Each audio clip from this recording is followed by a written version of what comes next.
بسم اللہ الرحمن الرحیم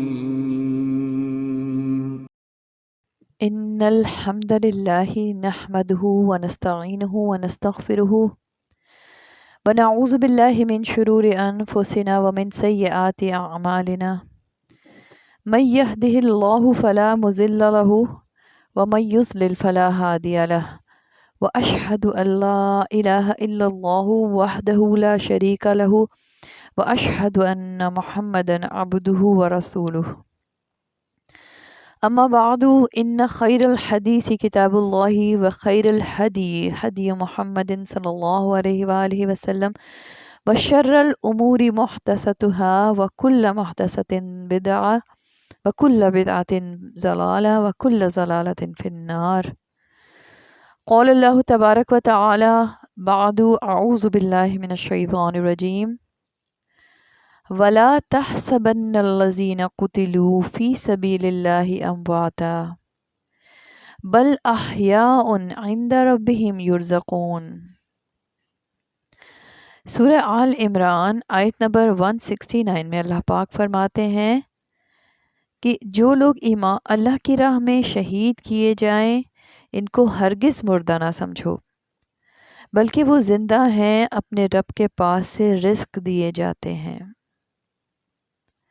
10 محرم الحرام حضرت حسین رضی اللہ تعالی عنہ اور اہل بیت کے 72 جانثاروں کی شہادت کا دن ہے۔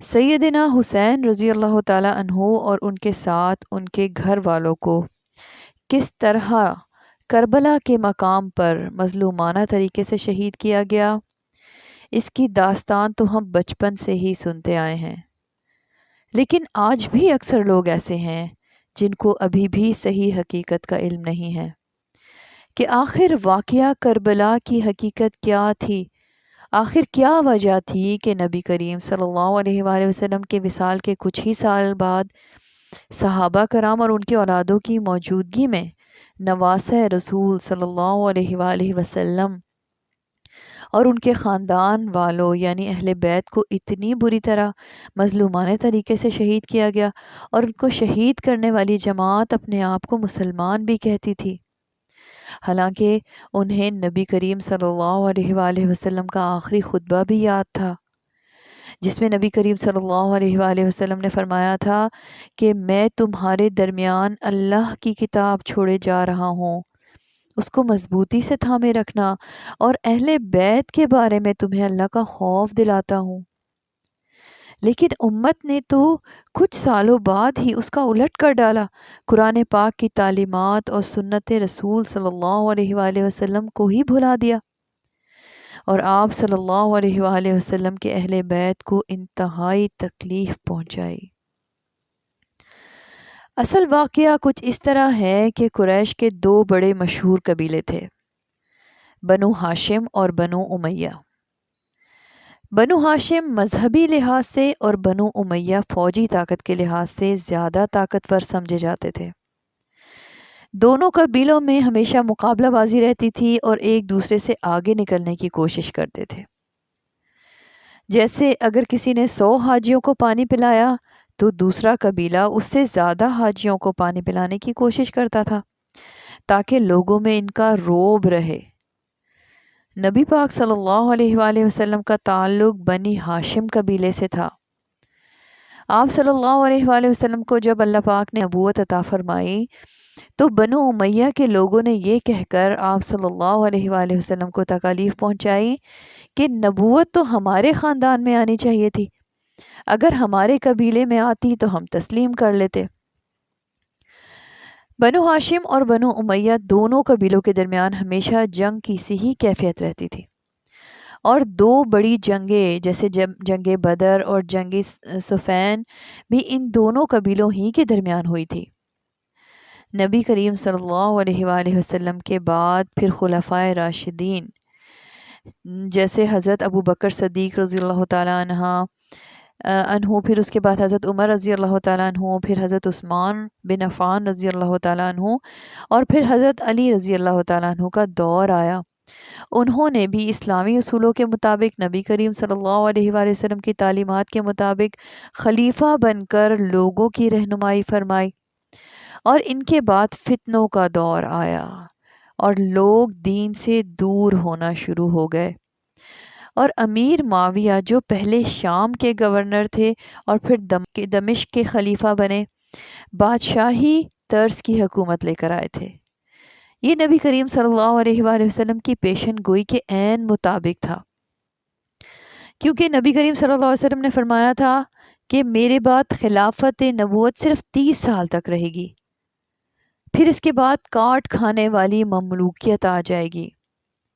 امیر معاویہ کا طرز حکومت تلوار کے زور پر اپنی بات منوانا تھا۔ ان کے دور میں فیصلے جبراً منوائے جانے لگے، گویا کہ ان کے دور میں دین میں کچھ زیادہ بگاڑ پیدا نہیں ہوا تھا، مگر وہ مشورے سے زیادہ جابریت کی طرز سے حکومت کرتے تھے، اس لیے لوگ ان کو زیادہ پسند نہیں کرتے تھے، کیونکہ وہ دور فتنوں کا دور تھا۔ انہیں اپنے بعد سلطنت کی فکر ہوئی تو انہوں نے اقتدار کے لیے اٹھنے والے فتنے سے بچنے کے لیے فیصلہ کیا کہ وہ اپنے بعد اپنے بیٹے یزید کو اپنا جانشین بنائیں گے۔ احادیث مبارکہ سے ہمیں یہ بات معلوم ہوتی ہے کہ یزید کی طبیعت میں لاؤبالی پن تھا، وہ جلد بازی کرتا تھا، اور کئی ایسی باتیں اور بھی تھی اس میں جو ایک مسلمان خلیفہ کے اندر نہیں ہونی چاہیے۔ مگر امیر معاویہ نے جب دوسرے کچھ صحابہ کرام سے مشورہ کیا تو وہ یہ سوچ کر خاموش ہو گئے کہ شاید جب یزید پر حکومت کی ذمہ داری پڑے گی تو وہ سدھر جائے گا۔ انہوں نے فتنوں سے مزید اضافہ اور ملک میں اقتدار کے لیے خانہ جنگی کو روکنے کے لیے یہ فیصلہ کیا تھا، اور یزید کو حکومت سونپتے وقت اسے کئی اچھی نصیحتیں بھی کی تھی اور اس کے لیے اللہ پاک سے دعا بھی کی تھی۔ امیر معاویہ رضی اللہ تعالیٰ عنہ کے وفات کے بعد یزید نے تمام اسلامی ممالک میں امیر معاویہ کی وفات کی خبر پھیلانے کے لیے قاصد روانہ کیے، اور ساتھ میں اپنی ولی عہدی اور اپنی بیعت کی خبر بھی بھجوا دی، اور ساتھ ہی اعلان بھی کروا دیا کہ سب میری بیعت کرو ورنہ قید میں ڈال دیے جاؤ گے یا مارے جاؤ گے۔ الفتوح جلد نمبر 5 صفحہ نمبر 10 میں ہے کہ یزید نے 60 ہجری میں حکومت سنبھالی تھی، اور ساتھ ہی مدینے کے حاکموں کو خط لکھا تھا کہ مدینے میں موجود اثر و رسوخ رکھنے والے جو شخصیات ہیں ان سے میری بیعت لو، خصوصی طور پر نواسہ رسول صلی اللہ علیہ وآلہ وسلم حضرت حسین رضی اللہ تعالیٰ عنہ سے تو ہر صورت بیعت لینی ہے۔ کچھ اصحاب رسول اور حضرت امام حسین رضی اللہ تعالیٰ عنہ نے بیعت لینے سے انکار کر دیا۔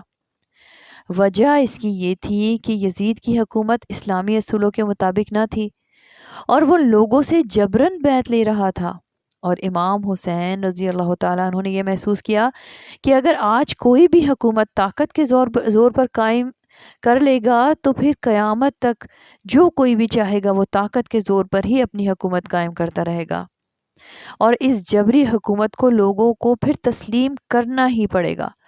اس لیے انہوں نے اور باقی اکابر صحابہ کرام نے بیعت کرنے سے انکار کر دیا، لیکن یزید کی دن رات کی کوشش یہ تھی کہ نواسہ رسول صلی اللہ علیہ وآلہ وسلم سے بیعت لے، کیونکہ ان کی بیعت نہ کرنے سے کبھی بھی اس کی حکومت سنبھل نہیں سکتی تھی اور لوگ اسے کبھی تسلیم نہیں کر سکتے تھے۔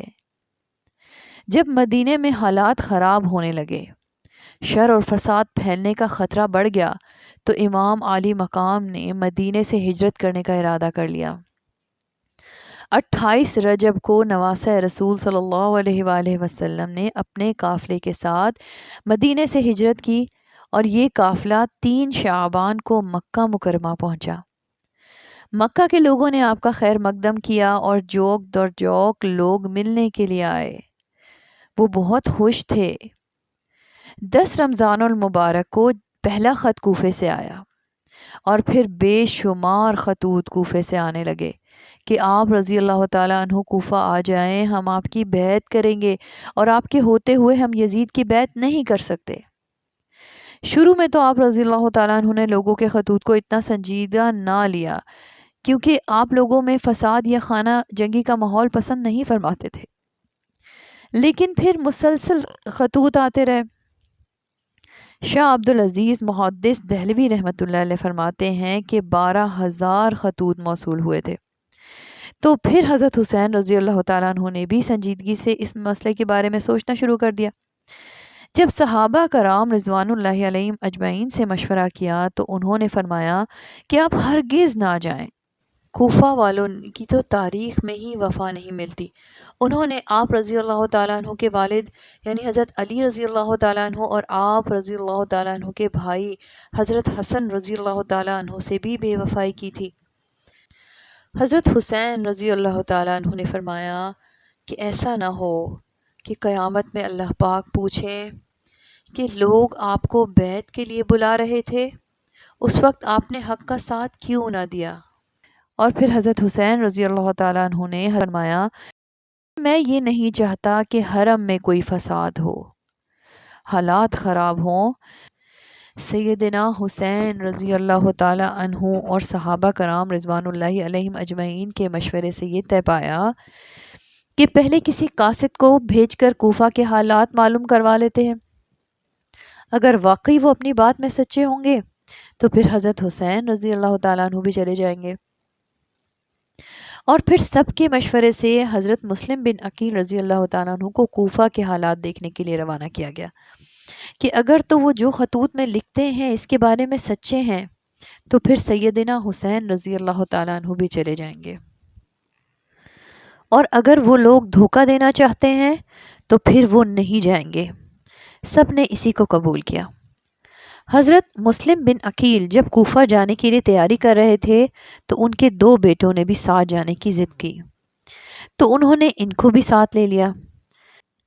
البدایہ والنہایہ جلد نمبر 8 صفحہ نمبر 151 میں ہے کہ جب مسلم بن عقیل رضی اللہ تعالیٰ عنہ 6 شوال کو کوفہ پہنچے تو تقریباً 18,000 کوفیوں نے ان کے ہاتھ پر بیعت کر لی۔ اب پورے کوفہ میں اور ان کی مساجد میں مسلم بن عقیل رضی اللہ تعالیٰ عنہ کا ذکر ہونے لگا۔ اسی دوران مسلم بن عقیل نے حضرت حسین رضی اللہ تعالیٰ عنہ کو خط لکھا اور ایک تیز رفتار گھوڑے پر قاصد بھیجا کہ جو انہوں نے لکھا تھا وہ سچ ہے اور ہزاروں لوگ آپ رضی اللہ تعالیٰ عنہ کا انتظار کر رہے ہیں، آپ ضرور تشریف لائیے۔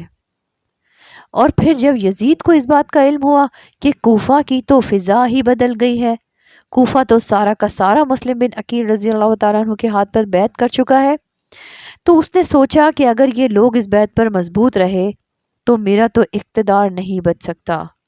اس نے فوراً کوفے کا مقررہ گورنر نعمان بن بشیر رضی اللہ تعالیٰ عنہ کو ہٹا کر عبید اللہ بن زیاد کو گورنر بنا دیا، کیونکہ نعمان بن بشیر رضی اللہ تعالیٰ عنہ ایک نرم دل اور ادب و احترام کرنے والے شخص تھے، جبکہ عبید اللہ بن زیاد ایک ظالم انسان تھا، وہ کسی بھی معاملے میں کسی کی بھی کوئی رعایت نہیں کرتا تھا۔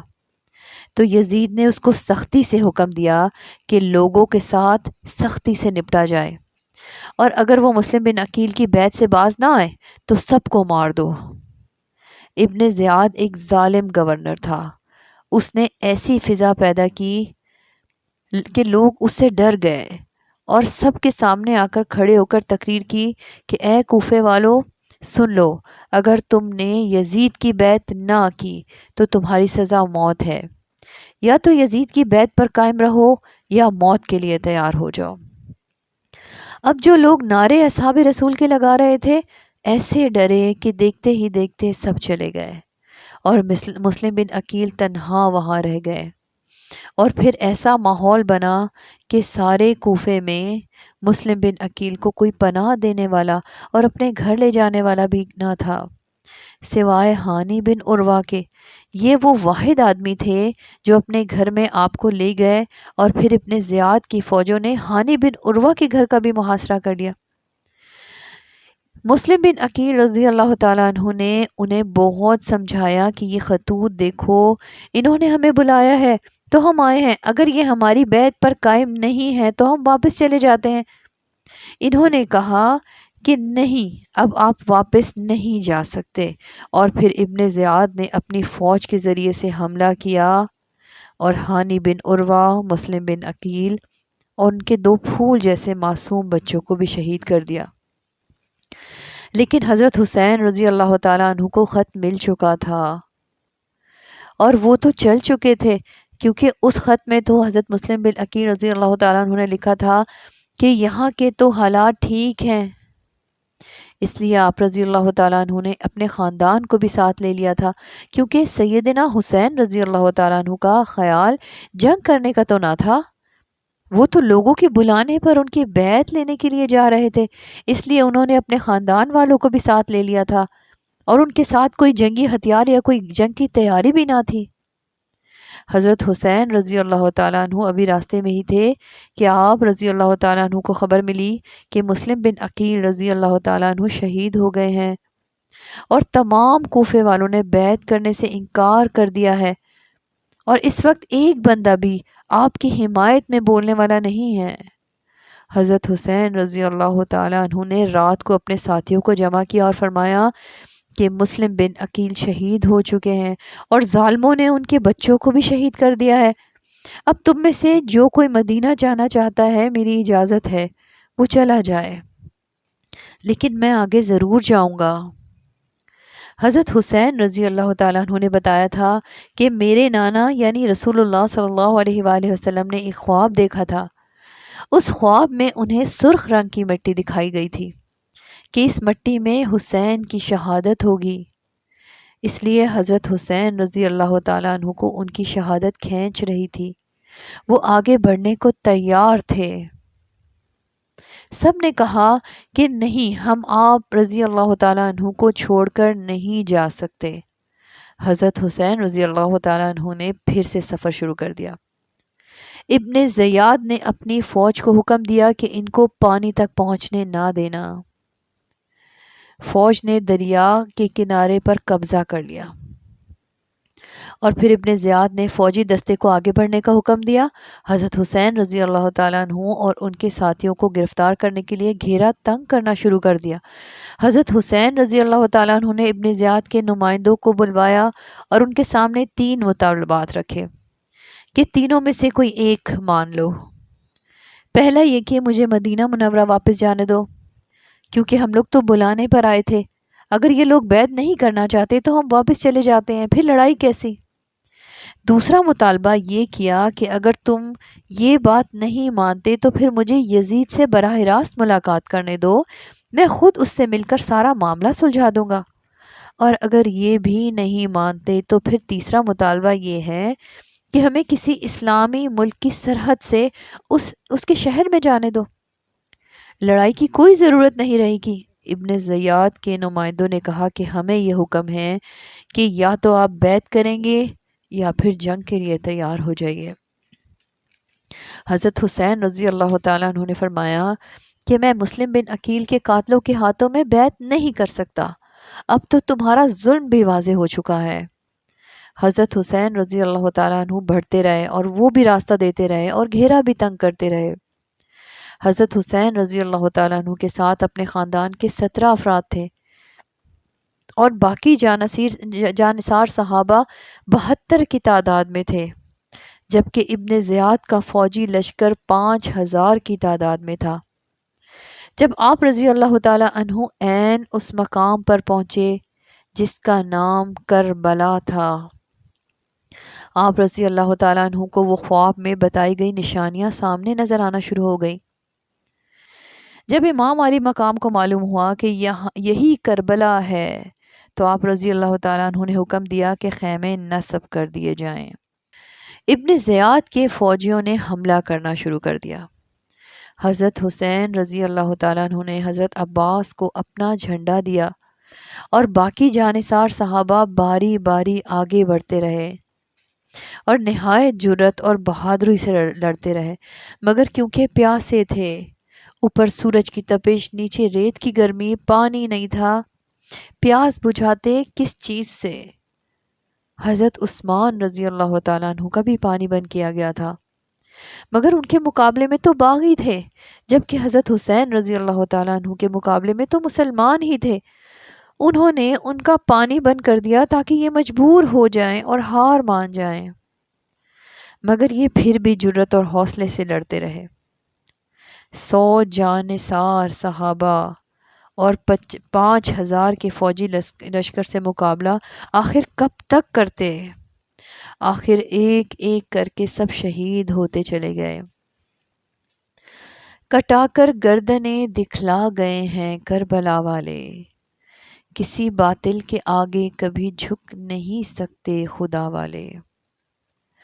اب صرف اہل بیت باقی رہ گئے تھے۔ ان میں سے سب سے پہلے حضرت حسین رضی اللہ تعالیٰ عنہ کے بڑے بیٹے علی اکبر نے کہا، بابا جان، میں آپ کو شہید ہوتے ہوئے نہیں دیکھ سکتا، پہلے میں جاؤں گا۔ وہ اہل بیت کے شہزادے تھے، جرت مند بہادر تھے، دشمنوں کی صفوں کو الٹ کر رکھ دیا تھا، لیکن آخر کب تک مقابلہ کرتے؟ وہ بھی شہید ہو گئے۔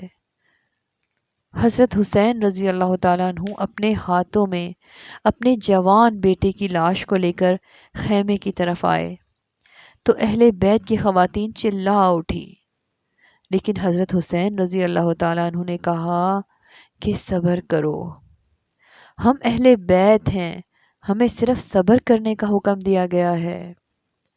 اللہ اکبر! ایک جوان بیٹے کی لاش لیے ہوئے ہیں اور پھر بھی صبر کی تلقین فرما رہے ہیں۔ انہی لوگوں کے بارے میں قرآن پاک میں اللہ پاک سورہ بقرہ آیت نمبر 155 اور 156 میں فرماتے ہیں، وَبَشِّرِ الصَّابِرِينَ الَّذِينَ إِذَا أَصَابَتْهُمْ مُصِیبَةٌ قَالُوا إِنَّا لِلَّهِ وَإِنَّا إِلَيْهِ راجعون۔ اور صبر کرنے والوں کو خوشخبری سنا دیجئے، جنہیں جب کوئی مصیبت آتی ہے تو کہہ دیا کرتے ہیں کہ ہم تو خود اللہ پاک کی ملکیت ہیں اور ہمیں اسی کی طرف لوٹ کر جانا ہے۔ حضرت حسین رضی اللہ تعالیٰ عنہ نے اہل بیت کو رسول اللہ صلی اللہ علیہ وآلہ وسلم کا یہ فرمان یاد دلایا، جس کا ذکر صحیح بخاری حدیث نمبر 1297 میں ہے کہ جو شخص کسی میت یا غم اور مصیبت ملنے پر اپنے رخسار پیٹے، گریبان چاک کر لے اور عہد جاہلیت کی سی باتیں کرے، وہ ہم میں سے نہیں ہیں۔ اس وقت عین غم کا ٹائم تھا، غم کا موقع، اور اس موقع پر صبر کرنے کی تلقین کی گئی اور صبر کیا گیا۔ تو آج جب ہم انہیں یاد کرتے ہیں تو کس طرح سے ہم واویلا کر سکتے ہیں؟ یہ سب کام جو آج کے مسلمان کر رہے ہیں، یہ سب بدعت ہے، اور بدعت گمراہی کے سوا کچھ نہیں ہے۔ حضرت حسین رضی اللہ تعالیٰ عنہ کے چھوٹے بیٹے عبداللہ، جسے علی اصغر بھی کہا جاتا ہے، پیاس سے تڑپ رہے تھے۔ 2 سال کے چھوٹے سے بچے تھے۔ آپ رضی اللہ تعالیٰ عنہ کی بیٹی نے کہا کہ یہ تو چھوٹا سا بچہ ہے، اس کی ان ظالموں سے کیا جنگ ہے، اس کا انہیں کہیں شاید انہیں ترس آ جائے اور رحم کر کے پانی دے دیں۔ حضرت حسین رضی اللہ تعالیٰ عنہ علی اصغر کو اپنے ہاتھوں میں اٹھا کر خیمے سے باہر تشریف لے گئے اور پکار کر کہا، اے ظالموں، اس بچے نے تمہارا کیا بگاڑا ہے، اسے تو پانی دے دو۔ مگر کسی بدبخت نے دوسری طرف سے ایک تیر مارا تو علی اصغر کو حضرت حسین رضی اللہ تعالیٰ عنہ کے ہاتھوں میں ہی شہید کر دیا۔ حضرت حسین رضی اللہ تعالیٰ عنہ نے اپنے ہاتھوں میں علی اصغر کا خون بھرا اور آسمان کی طرف بلند فرمایا اور اللہ پاک سے فرمایا، اے اللہ، اگر آپ اس پر راضی ہیں تو میں بھی راضی ہوں۔ اور پھر خیمے کی طرف علی اصغر کی لاش لے کر گئے اور گھر والوں سے فرمایا کہ یہ لو، اسے بھی سنبھال لو، اس کی قسمت میں معصومیت بھی لکھی تھی اور شہادت بھی۔ لباس ہے پھٹا ہوا، غبار سے اٹا ہوا، تمام جسم نازنی چھدا ہوا کٹا ہوا، یہ کون ذی وقار ہیں، بلا کا شہ سوار ہے ہزاروں قاتلوں کے سامنے ڈٹا ہوا، یہ بالیقین حسین ہیں، نبی کا نور عین ہے۔ 10 محرم کو نواسہ رسول صلی اللہ علیہ وآلہ وسلم اپنے جانثاروں کے لاشیں اٹھا کر نڈھال ہو چکے تھے، لیکن شجاعت حیدری کی جھلک اب بھی چہرے پہ چمک رہی تھی۔ اپنے گھوڑے پر سوار ہوئے حضرت بی بی زینب رضی اللہ تعالی عنہ رکاب تھامے ہوئی تھی۔ یزیدی لشکر جب تلوار حیدری کو میدان میں دیکھتے ہیں تو ایک مرتبہ تو ہر طرف ہلچل مچ جاتی ہے۔ وہاں موجود ہر شخص جانتا تھا کہ نبی کریم صلی اللہ علیہ وآلہ وسلم نے فرمایا تھا کہ حسین مجھ سے ہیں اور میں حسین سے ہوں۔ لیکن بدبختوں کی آنکھوں پر لالچ اور طمع نے پردہ ڈال رکھا تھا۔ ہر کوئی دربار یزید میں اونچا مقام اور انعام و اکرام حاصل کرنا چاہتا تھا، لیکن تاریخ نے ایسی بزدل فوج نہ دیکھی تھی۔ سبھی ایک دوسرے کا منہ دیکھ رہے تھے کہ شہسوار کربلا کا مقابلہ کون کرے گا۔ جیسے ہی امام علی مقام میدان کی طرف بڑھے تو شمر نے حکم دیا کہ دور سے ہی تیر چلانا شروع کر دو۔ امام علی مقام کو ہر طرف سے تیر لگ رہے تھے۔ شمشیر حیدری پر پورا لشکر یک بار ہی حملہ آور ہو گیا۔ سیدنا حسین رضی اللہ تعالیٰ عنہ نے بھی بہادری سے مقابلہ کیا۔ بہت سارے یزیدی فوجیوں کو جہنم واصل کرنے کے بعد نواسہ رسول صلی اللہ علیہ وآلہ وسلم نے نماز پڑھنے کی مہلت مانگی۔ فوجیوں نے مہلت تو دے دی، لیکن عین سجدے کے وقت شمر بن جوشن کے کہنے پر مالک کندی کے پیچھے سے ایک وار کیا اور پھر شمر ملعون کے کہنے پر تیروں کی برسات شروع ہو گئی، اور اس طرح سے نواسہ رسول صلی اللہ علیہ وآلہ وسلم کو شہید کرنے میں وہ لوگ کامیاب ہو گئے۔ انا للہ و انا الیہ راجعون۔ شہادت کے بعد سنان بن انس آگے بڑھے اور انعام و اکرام کی لالچ میں امام علی مقام کا سر تن سے جدا کر دیا۔ اللہ اکبر۔ تذکرۃ الخواص جامع التواخیر البدایہ والنہایہ میں ذکر ہے کہ ملعون ابن زیاد کے حکم پر تمام سر نیزوں پر چڑھا دیے گئے اور جس میں اطہر کو گھوڑوں کی ٹاپوں تلے پامال کیا گیا۔ سانحہ کربلا کے بعد عمر بن سعد نے اپنے لشکر میں سے قتل ہونے والوں کو 11 محرم کو دفن کیا، اور سید زادوں اور اصحاب کے 72 جثے مبارک بے گور و کفن چھوڑ کر اور اہل بیت کی خواتین کو قیدی بنا کر کوفے کی طرف دربار ابن زیاد کی طرف بڑھنے لگا۔ نواسہ رسول صلی اللہ علیہ وآلہ وسلم اہل بیت اور اصحاب کے سر مبارک نیزوں پر تھے۔ سادات کربلا اور نواسہ رسول صلی اللہ علیہ وآلہ وسلم کے سر مبارک کو اپنے ابن زیاد کے دربار میں پیش کیا گیا۔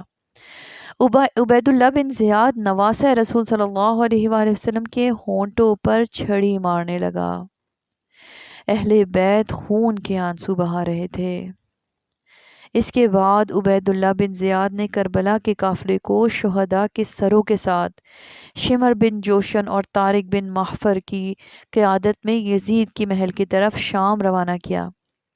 ایک سونے کے تشت میں حضرت امام حسین رضی اللہ تعالیٰ عنہ کے سر مبارک کو یزید کے سامنے پیش کیا گیا، لیکن یزید اسے دیکھ کر خوب پچھتایا اور کہا کہ کاش ایسا نہ ہوتا۔ تاریخ طبری جلد نمبر 5 صفحہ نمبر 287 میں آیا ہے کہ اس کے بعد حضرت زینب رضی اللہ تعالیٰ عنہ نے ایک تاریخ ساز خطبہ یزید کے دربار میں کہا، جس سے وہاں موجود لوگوں کے دل لرز پڑے۔ یزید جب پریشان ہوا تو اس نے قافلے کو مدینہ کی طرف روانہ کرنے کا انتظام کرایا، اور بہت حفاظت اور احترام کے ساتھ قافلہ مدینہ پہنچ گیا۔ مدینے کے لوگوں کو واقعہ کربلا کی خبر مل چکی تھی۔ جیسے ہی قافلہ مدینہ پہنچا تو وہاں قیامت برپا ہو گئی۔ حضرت امام زین العابدین کی نظر روضہ رسول پر پڑی تو آپ رضی اللہ تعالیٰ عنہ نے بس اتنا کہا، یا رسول اللہ، اپنے نواسے کا سلام قبول کیجیے۔ اور پھر اس کے بعد مدینے میں ایک نہ تھمنے والا آنسوؤں کا سیلاب آ گیا۔ ہمارا عقیدہ یہ ہے کہ اللہ پاک کی ذات علیم اور حکیم اور قادر مطلق ہے۔ کوئی حادثہ یا سانحہ اس کی مرضی کے بغیر انجام نہیں پاتا، اور اس کے ہر حکم میں کوئی حکمت ضرور ہوتی ہے۔ حضرت حسین رضی اللہ تعالیٰ عنہ کے سانحہ شہادت سے جہاں دل صدمے سے پارا پارا ہوتے ہیں، وہاں قضاء اور قدر اور تکوینی حکمتوں کا عقیدہ ہمیں صبر و برداشت کا بھی سبق دیتا ہے۔ اللہ پاک کو یہی منظور تھا کہ سادات ہمیشہ معزز اور محبوب تا قیامت نیک نام اور سدا نیک شہرت رہیں۔ اس لیے حکمت الہی نے اس حادثے کو رونما کر کے اکثر سادات کو سیاست زمانے سے الگ رکھا۔ یہ اللہ پاک کی ہی مرضی تھی۔ انا للہ و انا الیہ راجعون۔ روئیں وہ جو منکر ہیں شہادت حسین کے، ہم زندہ جاوید کا ماتم نہیں کرتے۔ وما علینا الا البلاغ المبین۔